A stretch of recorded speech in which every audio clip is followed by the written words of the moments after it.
नमस्कार दोस्तों, इस वीडियो में हम श्रीमद् भगवद गीता के अनमोल वचन साझा करेंगे।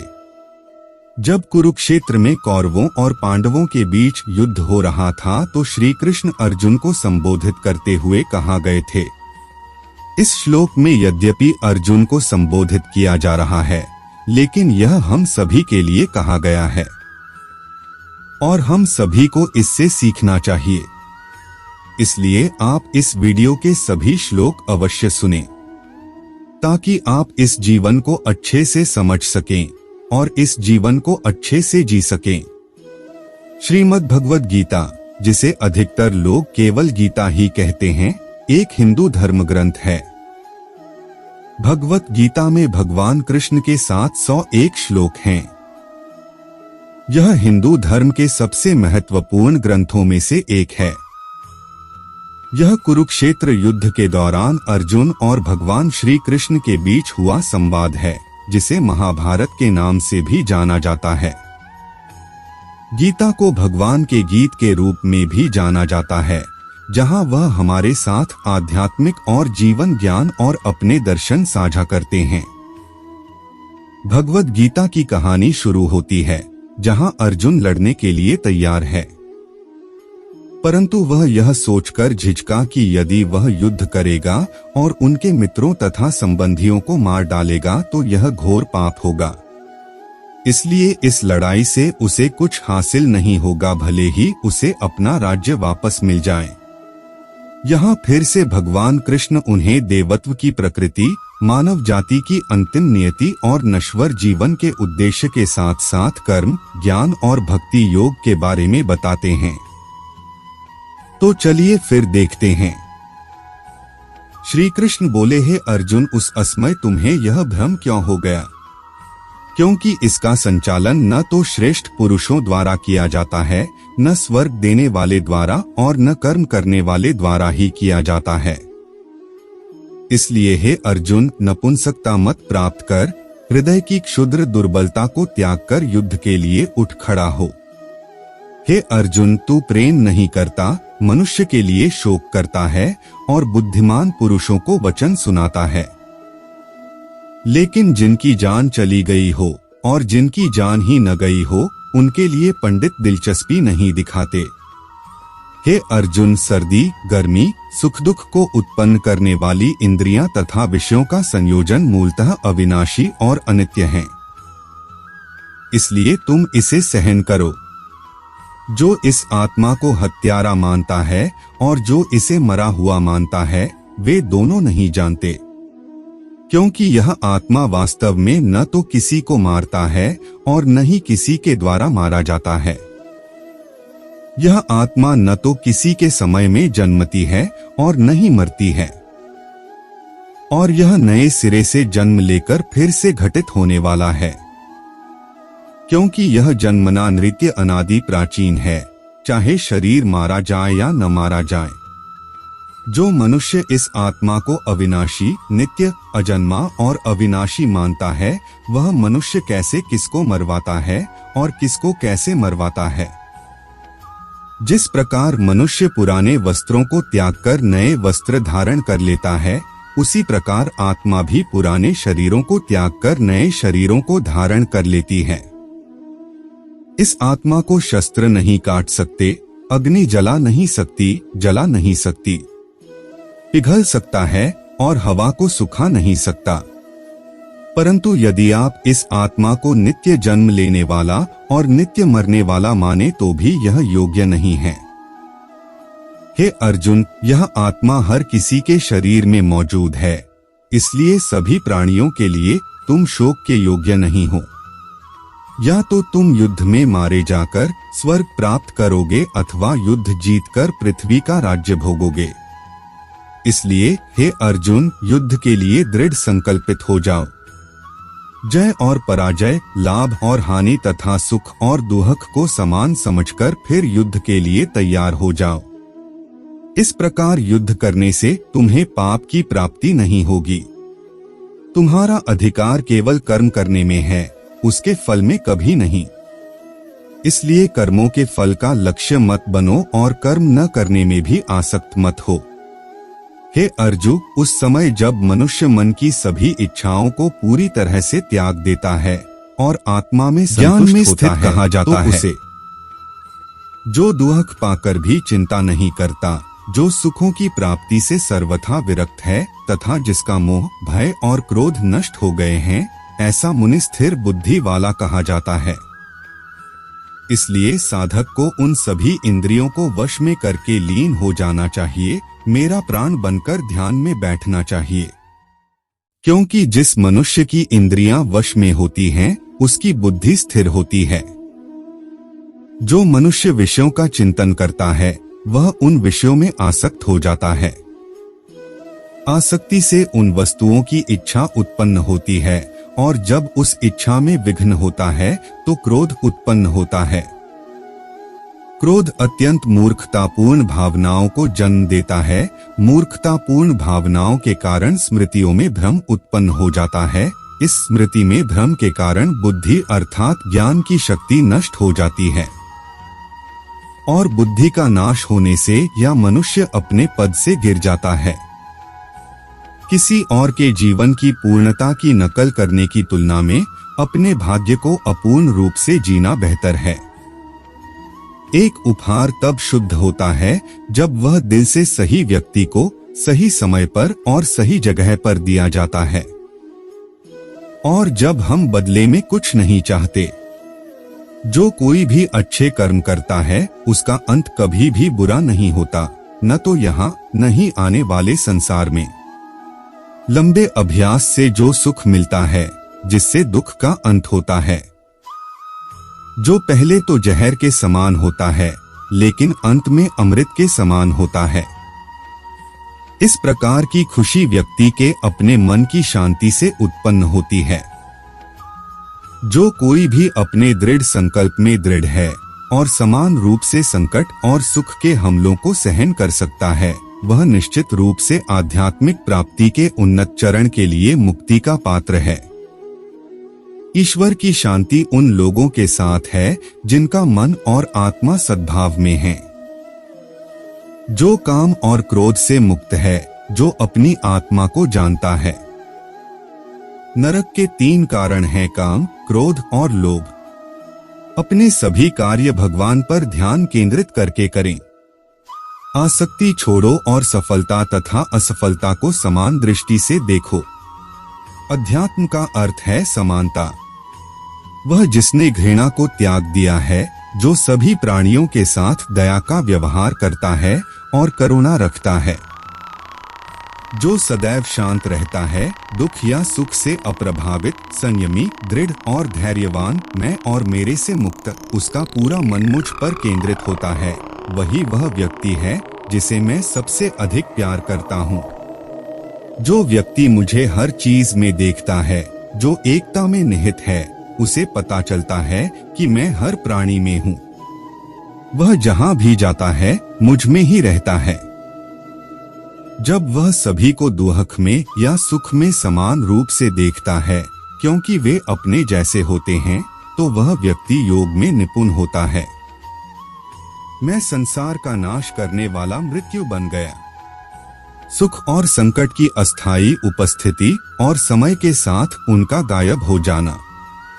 सर्दी और गर्मी की ऋतुएं प्रकट होने और लुप्त होने जैसी होती हैं। वे इंद्रिय बोध से उत्पन्न होते हैं और व्यक्ति को उन्हें परेशान किए बिना उन्हें सहन करना सीखना चाहिए। अपना मन अपने काम पर लगाओ, लेकिन उसके फल पर कभी नहीं। वह सभी चमकदार वस्तुओं में प्रकाश का स्रोत है। वह पदार्थ के अंधकार से परे है और अव्यक्त है। वह ज्ञान है, वह ज्ञान की वस्तु है और वह ज्ञान का लक्ष्य है। वह सबके हृदय में विराजमान है। हम वही देखते हैं जो हम हैं और हम वही हैं जो हम देखते हैं। करुणा से निर्देशित होकर सभी कार्य सावधानी से करें। मैं प्रत्येक ग्रह में प्रवेश करता हूँ और मेरी ऊर्जा से वे परिक्रमा करते हैं। मैं चंद्रमा बन जाता हूँ और इस प्रकार सभी सब्जियों को जीवन का रस प्रदान करता हूँ। समय मैं संसार का संहारक हूँ जो सबका नाश करने आया हूँ। आपकी भागीदारी के बिना भी विरोधी रैंक के सभी लोग मारे जाएंगे। यह प्रकृति ही है जो सभी गतियों का कारण बनती है। मूर्ख अहंकार से मोहित होकर उस विश्वास को आश्रय देता है जो कहता है मैंने किया। सर्दी गर्मी सुख दुख की अनुभूति इंद्रियों के उनके विषयों के संपर्क से होती है। वे अनंत काल तक आते हैं और चले जाते हैं। आपको उन्हें स्वीकार करना चाहिए। प्रकृति द्वारा निर्धारित कर्तव्यों का पालन करते हुए व्यक्ति ने कोई पाप नहीं किया। मैं समस्त प्राणियों के हृदय में निवास करने वाली आत्मा हूँ। समस्त प्राणियों का आदि मध्य और अंत भी मैं ही हूँ। हम वास्तव में कभी भी दुनिया का सामना नहीं करते हैं। हम जो अनुभव करते हैं वह हमारा अपना तंत्रिका तंत्र है।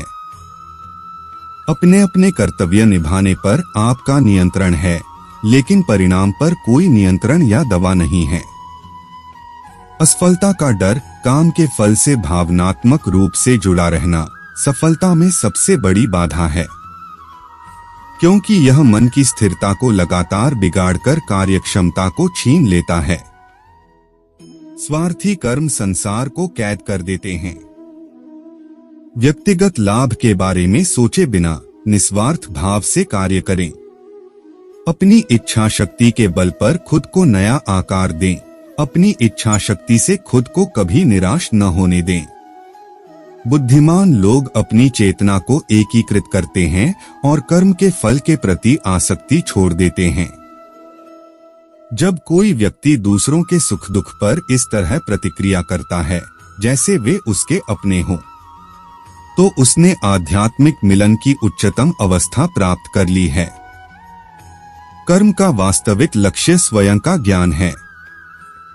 हम जो कुछ भी हैं वह हमने जो सोचा है उसका परिणाम है। हम अपने विचारों से बनते हैं, हम अपने विचारों से ढलते हैं। मैं सबका नियंता होकर समस्त प्राणियों के हृदय में विराजमान हूँ, और यह मैं ही हूँ जो स्मृति, ज्ञान और अनुपात की क्षमता का स्रोत हूँ। फिर वेदों के माध्यम से जानने योग्य मैं ही हूँ। वेदांत का मूल और वेदों का ज्ञाता मैं ही हूँ। ऐसा कोई समय नहीं था जब मैं वहां न हो, न तुम, न इनमें से कोई राजा। न ही ऐसा कोई भविष्य है जिसमें हम नहीं रहेंगे, क्योंकि यदि बड़े से बड़ा पापी भी मुझे पूरे प्राण से भजता है तो भी वह अपनी अधर्मी इच्छा के कारण अधर्मी ही रहेगा, और वह शीघ्र ही शुद्ध हो जाएगा और उसे अनंत शांति मिलेगी, क्योंकि मेरी प्रतिज्ञा का वचन यह है कि जो मुझसे प्रेम रखता है वह नाश न होगा। इंद्रियों की दुनिया में कथित सुखों की शुरुआत और अंत होता है और दुख को जन्म देता है। आत्म साक्षात्कार में स्थापित लोग अपनी इंद्रियों को नियंत्रित करने के बजाय अपनी इंद्रियों को नियंत्रित करते हैं। अपने आप को छोड़कर मन उन्हीं पुरानी आदतों, व्यक्तित्व के पैटर्न को दोहराता रहता है। हालांकि मन को प्रशिक्षित करके कोई भी व्यक्ति कदम उठाना सीख सकता है और सोचने के पुराने तरीकों को बदल सकते हैं। यही योग का केंद्रीय सिद्धांत है। हमें निस्वार्थ भावना से कार्य करना चाहिए। कृष्ण कहते हैं, अहंकार को शामिल किए बिना और इस बात की चिंता किए बिना कि चीजें उस तरह से काम कर रही हैं जैसा हम चाहते हैं, तभी हम कर्म के भयानक जाल में नहीं फंसेंगे। हम अपने कर्तव्यों से विमुख होकर कर्म से बचने की आशा नहीं कर सकते। संसार में जीवित रहने के लिए भी हमें कर्म करना ही पड़ेगा। कुछ लोग ईश्वर को हृदय में ध्यान के माध्यम से, बुद्धि के माध्यम से समझते हैं। कोई ज्ञान योग से, कोई कर्मयोग से। हालांकि कुछ लोग ब्रह्मा को नहीं समझते हैं, लेकिन दूसरों से सुनकर पूजा करते हैं। उन्होंने सुनी हुई बातों पर अपने दृढ़ विश्वास से मृत्यु पर भी विजय प्राप्त कर ली। सदैव मेरा ध्यान रखो, मेरी पूजा करो, हर काम मेरे लिए पेश करो, फिर तुम मेरे पास आना। यह मैं वादा करता हूँ, क्योंकि तुम मुझे प्रिय हो। मौत एक पुराना कोट उतारने से ज्यादा दर्दनाक नहीं है। हम जो विश्वास करते हैं, सोचते हैं और कार्य करते हैं, उसके आधार पर हम खुद को और अपनी दुनिया को आकार देते हैं, चाहे वो अच्छे के लिए हो या बुरे के लिए। अपरिपक्व लोग सोचते हैं कि ज्ञान और कर्म अलग अलग हैं, लेकिन बुद्धिमान उन्हें एक ही मानते हैं। स्वामित्व और अहंकार पर उसका निर्णय बेहतर होगा और उसका दृष्टिकोण स्पष्ट होगा। से चिपकते नहीं। यदि वह जो करता है उसके परिणामों में भावनात्मक रूप से शामिल नहीं होता है और इसका अभ्यास कृष्ण इस विचार का परिचय देते हैं कि सभी जब आपका मन द्वंद्व के भ्रम को दूर कर देता है तो आप उन चीजों के प्रति शुद्ध उदासीनता की स्थिति प्राप्त कर लेंगे। आप क्या सुनते हैं और आपने क्या सुना है? कर्म का नियम स्पष्ट रूप से बताता है कि यद्यपि हम संबंध नहीं देख सकते हैं, हम यह सुनिश्चित कर सकते हैं कि हमारे साथ जो कुछ भी होता है, अच्छा या बुरा, वह किसी ऐसी चीज से उत्पन्न हुआ है जो हमने एक बार किया या सोचा था। हमारे साथ जो होता है उसके लिए हम स्वयं जिम्मेदार हैं। हम समझ भी सकते हैं और नहीं भी। इसका तात्पर्य यह है कि स्वयं को बदलकर हम वह बदल सकते हैं जो हमारे साथ घटित होता है। हम अपना भाग्य अपने हाथों में ले सकते हैं। ईश्वर की छवि अनिवार्य रूप से और व्यक्तिगत रूप से सभी मानव जाति में पाई जाती है। प्रत्येक के पास यह संपूर्ण और अविभाजित है और सभी मिलकर एक से अधिक अकेले नहीं हैं। इस तरह हम सभी एक हैं, अपनी शाश्वत छवि में घनिष्ठ रूप से एकजुट हैं, जो ईश्वर की छवि है और हमारे सभी जीवन का स्रोत है। जब मन लगातार भटकती इंद्रियों के पीछे भागता है तो वह ज्ञान को हवा की तरह उड़ा देता है। मनुष्य को अगला जन्म उसकी इच्छा के अनुसार मिलता है।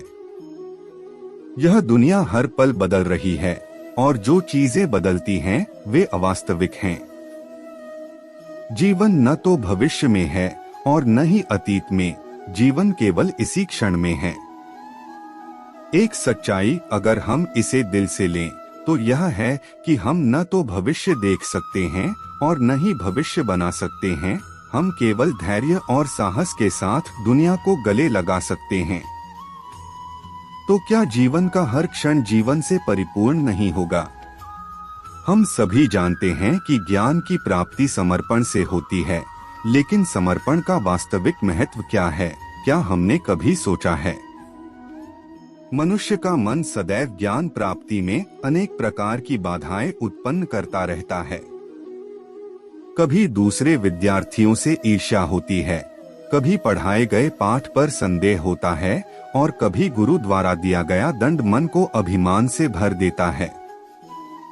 और न जाने कितने विचार मन में घूमते रहते हैं और इसी वजह से हमें ज्ञान नहीं मिल पाता है। समर्पण से ही योग्य मनस्थिति का निर्माण होता है। समर्पण मनुष्य के अहंकार को नष्ट कर देता है।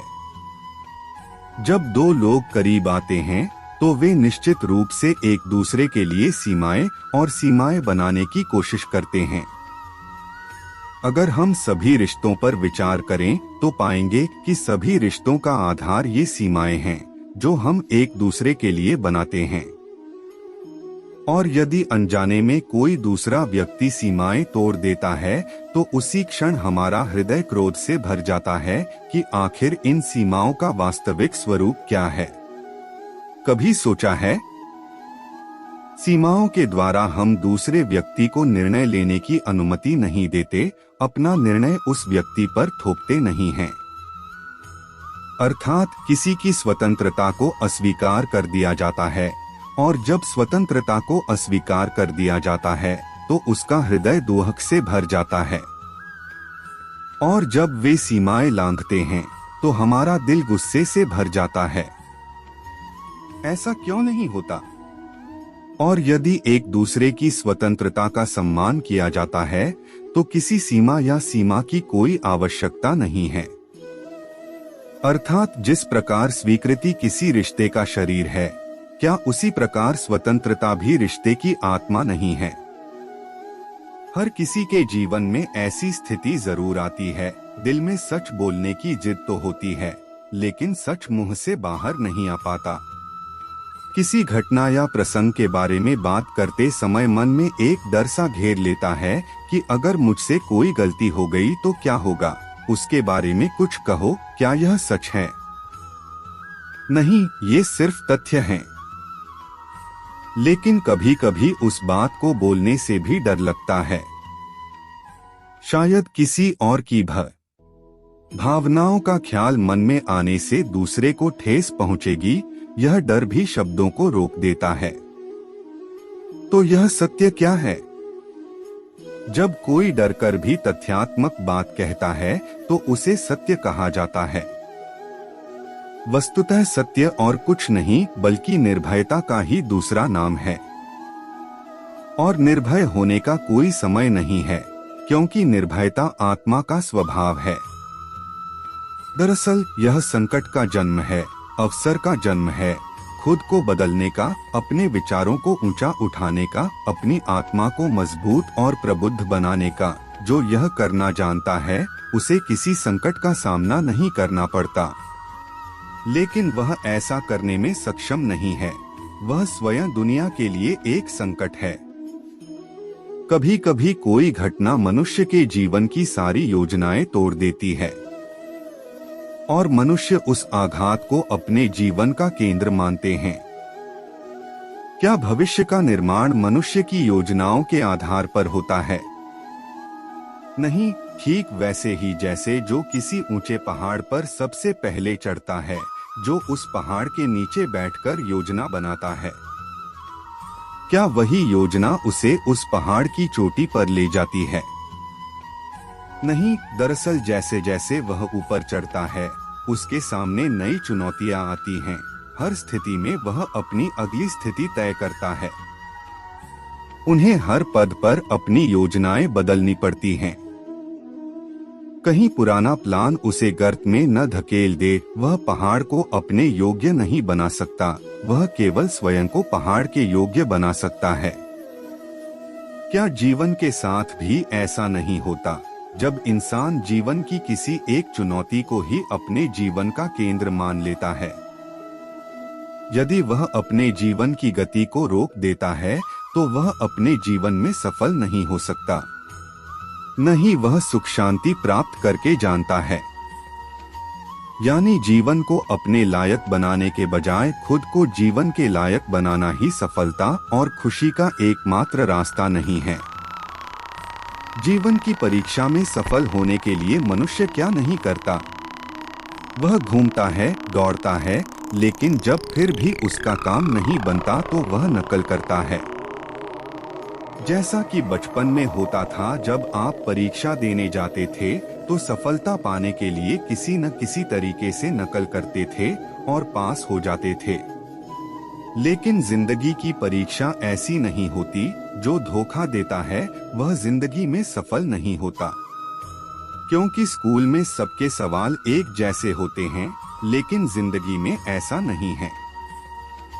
जिंदगी के प्रश्न पत्र और उनकी कठिनाइयां हर किसी के लिए अलग अलग होती हैं। निसंदेह उनके उत्तर अलग अलग होंगे। इसलिए अगर आप जीवन में सफलता चाहते हैं तो नकल मत कीजिए, अपने सवालों के जवाब खुद ढूंढिए, सफलता आपकी होगी। जब हम अपने लक्ष्य हासिल नहीं कर पाते तो हम असफल नहीं होते। हम तब असफल होते हैं जब हम प्रयास करना बंद कर देते हैं। इसलिए प्रयास करते रहें और हार न मानें, क्योंकि जिस दिन आप हार मानना बंद कर देंगे, जीत आपके कदमों में होगी।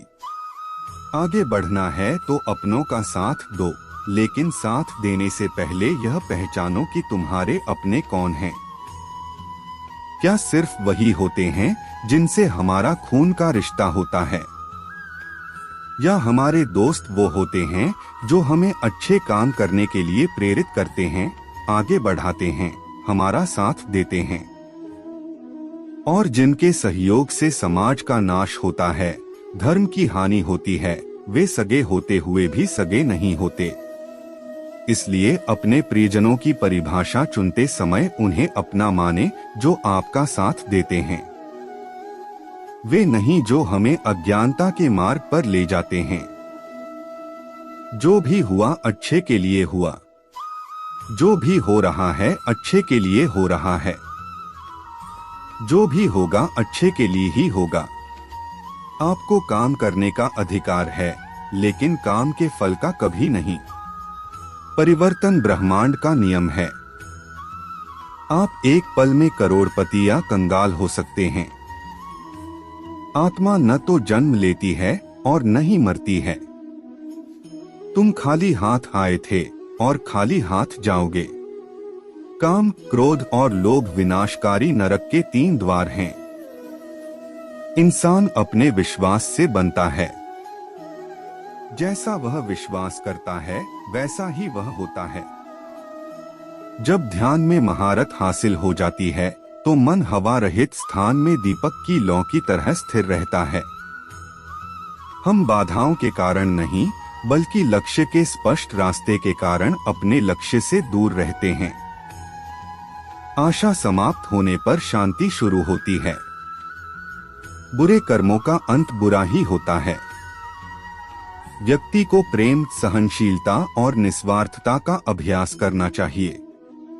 यह उस समय के लिए है जब आप अपने लक्ष्य पूरा न कर पाने के लिए बहाने बनाते हैं। वह बदलाव लाए जिसके बारे में आप सोच रहे हैं। विश्व का कल्याण आत्म बलिदान से शुरू होता है। यह ठीक ही कहा गया है, हर किसी की जरूरत के लिए पर्याप्त है, लेकिन हर किसी के लालच के लिए नहीं। उस बदलाव से कभी न डरें जिसके आप हकदार हैं। जीने का एकमात्र सही तरीका वर्तमान में जीना है। तो दोस्तों, मुझे उम्मीद है कि आपको वीडियो पसंद आया होगा। और अगर आप हमारे चैनल पर नए हैं तो वीडियो को लाइक करें और चैनल को सब्सक्राइब करें। आपके एक लाइक से हमें प्रेरणा मिलती है, हौसला मिलता है। धन्यवाद।